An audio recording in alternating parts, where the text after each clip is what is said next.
Hello everyone. The purpose of this lab is to get familiar with ETL extract, transform, and load process.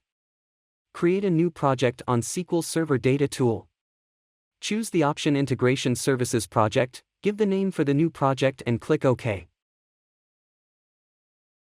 From SSS Toolbox drag and drop Data Flow task to the design screen and double-click on the Data Flow task, it will redirect to the Data Flow design screen. Next, on the SSS Toolbox drag and drop Sources option to the Data Flow design screen. In my example I will be using Excel source file for the data extraction. Next, double-click on the Excel source file. The editor dialog box will open. Here click on New button, browse to exile file path from computer and click OK.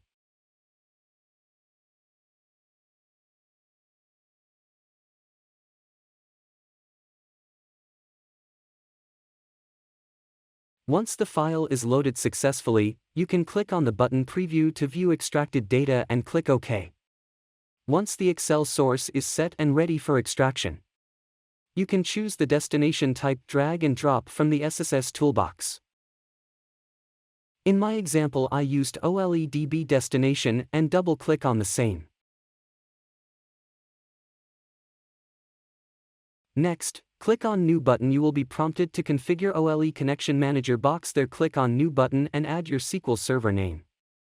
Once the SQL Server name is given you can select the database name and click OK. Now, choose the existing table or create a new table. In my example I am going to create a new table.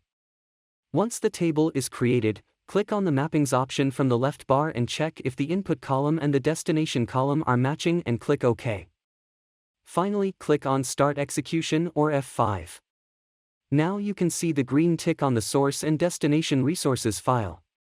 The data has been successfully extracted from Excel source and loaded to the database destination. You can confirm the data transformation by connecting to SSMS.